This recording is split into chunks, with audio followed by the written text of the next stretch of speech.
ተሐስሱኒ ስለምን ትፈልጉኛላችሁ?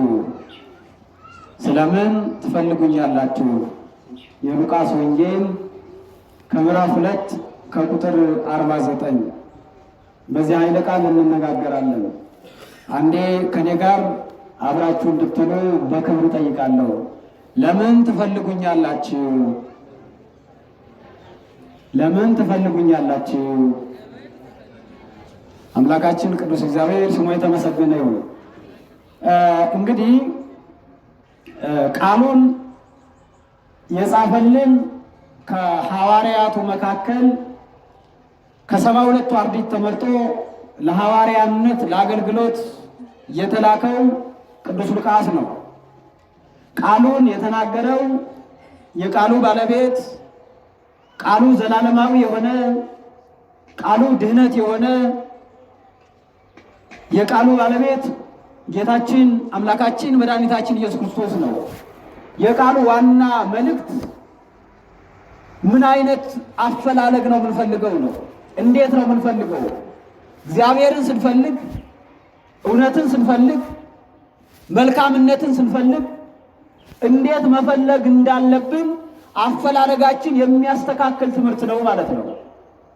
ብዙ ሰው እግዚአብሔርን እንፈልጋለሁ ይላል፣ ግን የሚፈልግበት ቦታ ተገቢ ቦታ አልነበረም። ብዙ ሰው እግዚአብሔርን ይፈልጋል፣ ነገር ግን ያፈላለጉ ቦታ ትክክለኛ ስላልሆነ የፈለገው ፍላጎት ሳይገኝለት ቀርቷል ማለት ነው። በዚህ ትምህርት ውስጥ ደግሞ ቅዱስ ሉቃስ ያስተምረናል ማለት ነው። ከመጀመሪያው እንነሳ። እንዲህ ይላል። ካህኑ ጠዋት ሲያነቡ ጌታችን መድኃኒታችን ኢየሱስ ክርስቶስ 12 ዓመት በሆነው ጊዜ እመቤታችንና ዮሴፍ በዓል ያከብሩ ስለነበር የፋሲካን በዓል ያከብሩ ስለነበር ወደ ኢየሩሳሌም ጉዞ ሄዱ ይላል። ወደ ኢየሩሳሌም ጉዞ ሄዱ። ጌታችን የ12 ዓመት ልጅ ነው። በሞገስ ያደገ፣ በጸጋ ያደገ፣ በክብር ከፍ እያለ የሄደ በ12 ዓመቱ ግን ወደ ኢየሩሳሌም ጉዞ ጀመሩ ይላል። በዓል ለማክበር ማለት ነው። ያን የፋሲካውን በዓል ያን የፋሲካ በዓል እስራኤላውያን የሚያከብሩት ፈርዖን ሲያሰቃያቸው ነበር። እንደምታውቁት እስራኤላውያን በፈርዖን ውስጥ በባርነት ለዘመናት ቆይተዋል። ፈርዖን መከራ ሲያበላቸው ባሮች ሁነው ለዘመናት ካገለገሉ በኋላ በሙሴ አማካይነት ባሕረ ኤርትራን ከፍሎ ካሻገራቸው በኋላ ለዚያ መታሰቢያ ያንን የፋሲካ በዓል ያከብራሉ። የመከራውን ዘመን እያስታወሱ ያንን የሰቆቃ ዘመን እያስታወሱ ፋሲካ እያሉ ይደሰቱ ነበር። ፋሲካ ማለት ደስታ ማለት ነው። ያንን አስታውሰው ያንን ክፉን ቀንበር ያቀለለልን እግዚአብሔር ይመስገን ብለው በኢየሩሳሌም ላይ ተሰብስበው በዓሉን ያከብሩ ነበር። በዓሉን ያከብሩ ነበር። የፋሲካን በዓል ያከብሩ ነበር። ዳሩ ግን ፋሲካው ክርስቶስ እስኪመጣ እንደ መብራት ሆኖ ያገለግል ነበር። ፋሲካው ክርስቶስ እስኪታረድ፣ ፋሲካው ክርስቶስ ዳግም ወደ ገነት እስኪመልሰን ድረስ የፋሲካን በዓል በኢየሩሳሌም ያከብሩ ነበር እስራኤላውያን። በዚያ ውስጥ ለበዓል ሄዱ። በዚያ በዓል ውስጥ ላይ ኢትዮጵያውያን አሉ። በዚያ በዓል ውስጥ ላይ አውሮፓውያን አሉ። በዚያ በዓል ውስጥ ላይ አፍሪካውያን አሉ። ከየትም ሀገር ተሰብስበው በዓሉን ያከብሩ ነበር። በዓሉን ያከብሩ ነበር። ጃንደረባው በዓል ለማክበር ሂዶ በ33 ዓመተ ምህረት ተጠምቆ መጥቷል። ለበዓል ኢየሩሳሌም ሂዶ በመጀመሪያ ጊዜ ተጠምቆ የመጣው በዓል ለማክበር ሂዶ ነው። ኢትዮጵያ ለዚህ እኮ ነው ቀደምት ናት የምትባለው። ከእስራኤል ቀጥላ ክርስትናን በመቀበል ከእስራኤል ቀጥላ ክርስትናን ወደ ቤቷ በማስገባት ኢትዮጵያን የሚያክላት የለም ከእስራኤል ውጭ። እስራኤል ራሱ ባለቤት የተወለደባት ናት። ከዚያ ቀጥላ ግን ክርስትናን የተቀበለች ኢትዮጵያ ናት። በጥንት በኦሪቱም ታሪኩን ይዛ ሃይማኖቱን ይዛ ስርዓቱን ይዛ የብሉይ ኪዳንን የሙሴን ስርዓት ይዛ የነቢያቱን ሕግ ይዛ ስትሻገር ነበር ኢትዮጵያ። ነገም ትሻገራለች ማለት ነው።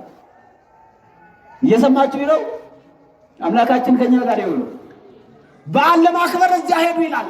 በዚያ በዓል ውስጥ ላይ ታላላቅ ምሁራን አሉ፣ ሊቃውንት አሉ፣ ብሉይን የሚፈትቱ ብሉይን በምስጢር ጓዳ አውርደው ለምስጋና የሚያቀርቡ ሊቃውንት አሉ።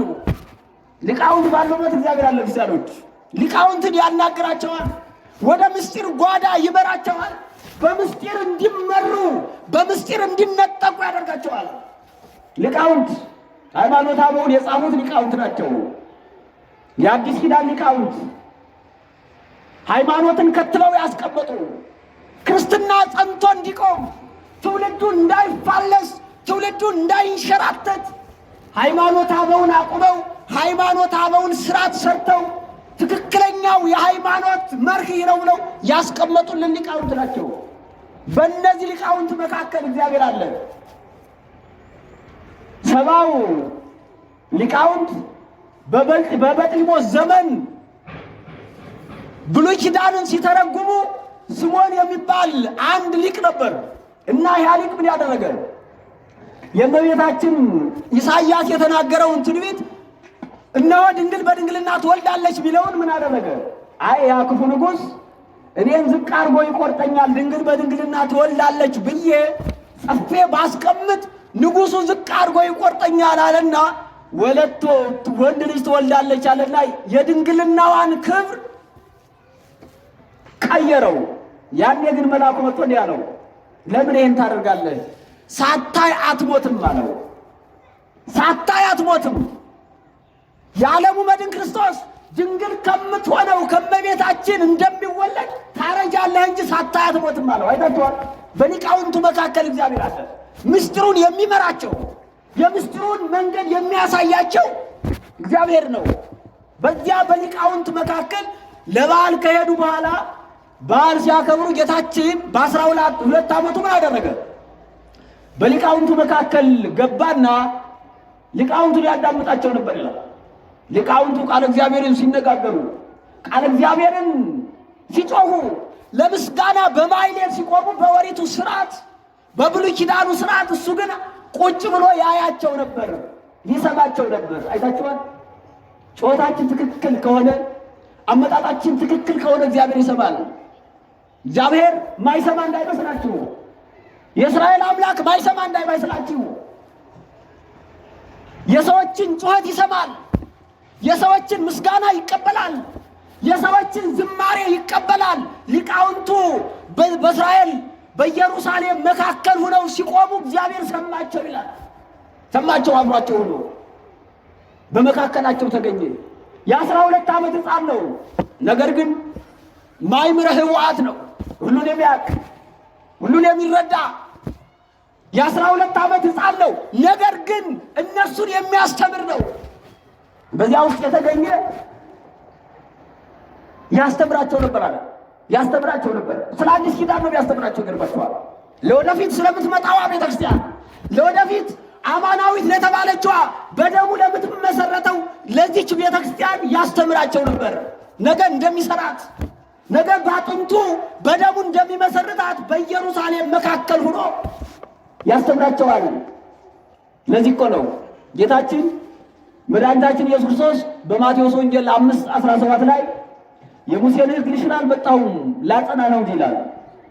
የሙሴን ሕግ ልሽር አይደለም፣ የነቢያትን ሕግ ልሽር አይደለም ላጸና ነው የመጣሁ ይላል። በዚያ በኢየሩሳሌም ላይ አዲስ ኪዳንን ያስተምራቸው ነበር። ተሻግረው እንዲመጡ ከብሉይ ኪዳን ካረጀው ወንጌል ወደ ንጹሕ ወንጌል እንዲመጡ በዚያ በኢየሩሳሌም መካከል ሆኖ ያስተምራቸው ነበር። የሙሴ ሥርዓት ሰውን ልታነጻ አልቻለችም። የሙሴ ሕግ ብልይት ሆናለች። የሙሴ ሕግ አርጅታ ስለነበር በአዲስ ኪዳን መተካት ስለነበረባት በኢየሩሳሌም መካከል ሆነና ያስተምራቸው ነበር። ይሰማቸዋል፣ በኋላ ደግሞ ይገስጻቸዋል። ሊቃውንቱን ይገስጻል። አይታችኋል። ቃል እግዚአብሔር ሲሳሳቱ፣ ቃል እግዚአብሔር ሲጠፋባቸው ይገስጻቸውና ይነግራቸው ነበር። በዚያ ውስጥ በዓል እያከበሩ ባለበት ሰዓት በዓል አከበሩና ወደየቤቱ ህዝቡ ወደየሀገሩ ሲመለስ እመቤታችንና ዮሴፍም ተመለሱ ይላል።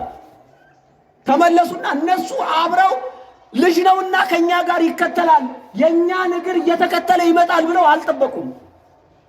እዚያ በኋላ የአንድ ቀን ጉዞ ከሄዱ በኋላ ዞር ብለው ሲያዩ ያ ልጅ የለም፣ ያ ሕፃን የለም፣ ያ ሕፃን ጠፋ።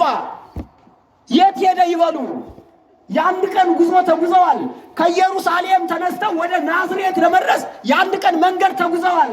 ነገር ግን ያ ሕፃን የለም። ያ ሕፃን በጥበብ ያደገ ሕፃን ነው። ይገርማቸዋል። ጌታችን ሁሉ የሱ ሳለ እንደ ሕፃን በየደረጃው አደገ፣ በየደረጃው አደገ። ከመምህራን ዘንድ ሊማር ሄደ። ይገርማቸዋል። ሊማር ሀሊል አሌፍ ሊል የእስራኤላውያንን ቋንቋ ሊማር ወደ መምህር ሄደ። እመቤታችንም ይዛው ሄዳለች እኮ። አንድ ቀን ግን ምን አደረገ? እየተማረ ባለበት ሰዓት ያ መምህሩ ቀለም ይበጠብጥ ነበር። ቀለም እየበጠበጠ ብራና ይጽፍ ነበርና ብድግ አደረገና ሕፃን ስለነበር ያን ቀለሙን በጠበጠበት ይላል። ታምረ ኢየሱስ ላይ ታውቁታላችሁ። እዛ በኋላ ያ መምህር ምን አደረገ? ልጅሽ በጣም እኮ አስከፋኝ፣ ቀለሜን በውድ ያዘጋጀሁትን ቀለም አፈራረሰብኛልና ወደ እመቤታችን ጮኸ። ጌታችን ምን አለ? ለምን እናቴን ታካስሳለህ? መልሰው አትለኝም አለ። ምክንያቱም ሁሉ ይቻለዋል፣ ሁሉን ማድረግ ይችላል። ሊያበድሉት የማይችሉት ባለጸጋ ነው። ገንዘብ ያለው ጥበብ ያለው ስለነበር ለምን መልስልኝ አትልም አለና መልሶ በየቦታው አደረገለት። ያ ሕፃን በ12 ዓመቱ በኢየሩሳሌም ሄደና እያስተማረ ባለበት ሰዓት እየፈለጉ እንደገና ተመልሰው ሄዱ። ወደ ኢየሩሳሌም ተመልሰው ለ3 ቀን እየፈለጉት ሄዱ። ነገር ግን ሲፈልጉት አንድ ያልተረዱት ነገር ነበር። አንድ ያልተረዱት የፈለጉት አንደኛ ከሚያውቁት ሰው ነው። እሱን ከሚያውቁ ሰው በአካባቢው ያለ ቦታው ይፈልጉ ነበር። እመቤታችንና ዮሴፍ ሰው እየጠየቁ ልጃችን አላየህም? እንዲህ አይነት ልጅ ጠፍቶናል እያሉ ይጠይቁ ነበር። እሱ ግን በአባቱ ቤት ነው ያለው። በአባቱ ቤት ምስጋና ባለበት ቤት፣ ዝማሬ ባለበት ቤት፣ ሰላም ባለበት ቤት፣ የእግዚአብሔር ቃል በሚነገርበት በኢየሩሳሌም ነበር። ለዚህ እኮ ነው ለምን ጠየቃችሁኝ? ለምን ትፈልጉኛላችሁ? ለምን ትወጣላችሁ ትደክማላችሁ? እኔ በአባቴ ቤት እንደምገኝ አታውቁም? ምን አላችሁ? እግዚአብሔር በቤቱ እንደሚኖር ታውቃላችሁ? ዛሬ አፈላለጋችን የከፋ ብዙዎች ነን። እግዚአብሔር ያለበትን ቦታ የማናቅ፣ እግዚአብሔር የት እንደሚገኝ የማናቅ ብዙዎች ነን። ብዙዎቹ በመጠጥ ቤት ይፈልጉታል።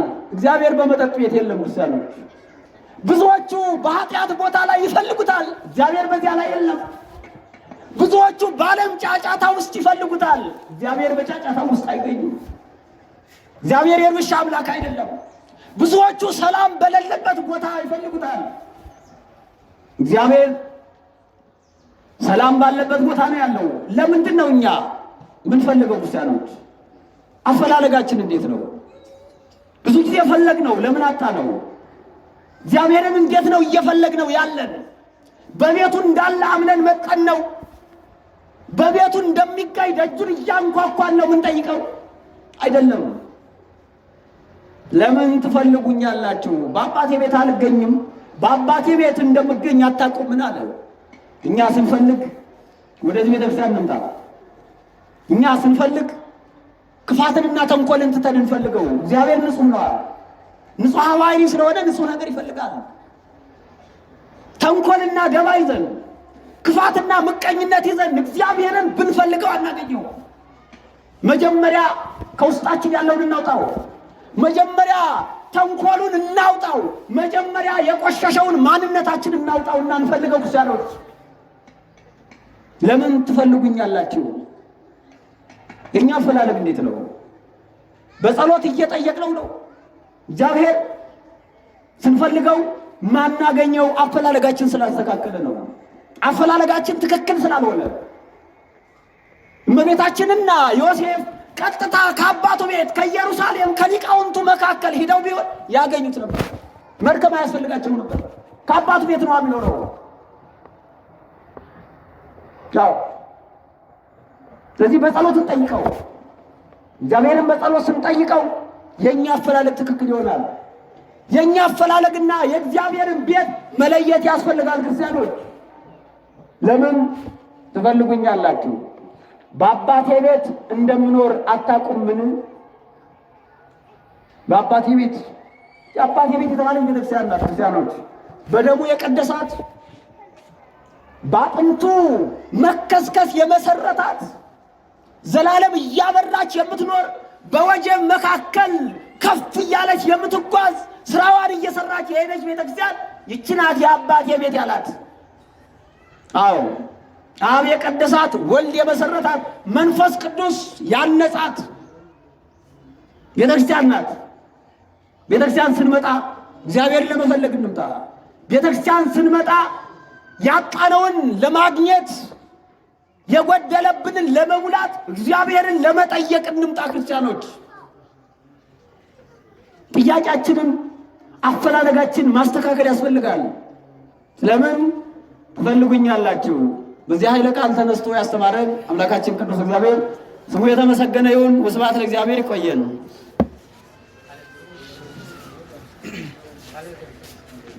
ያስተማረን መከረን ተሰጠን አባቶቻችን አምላክ እኛም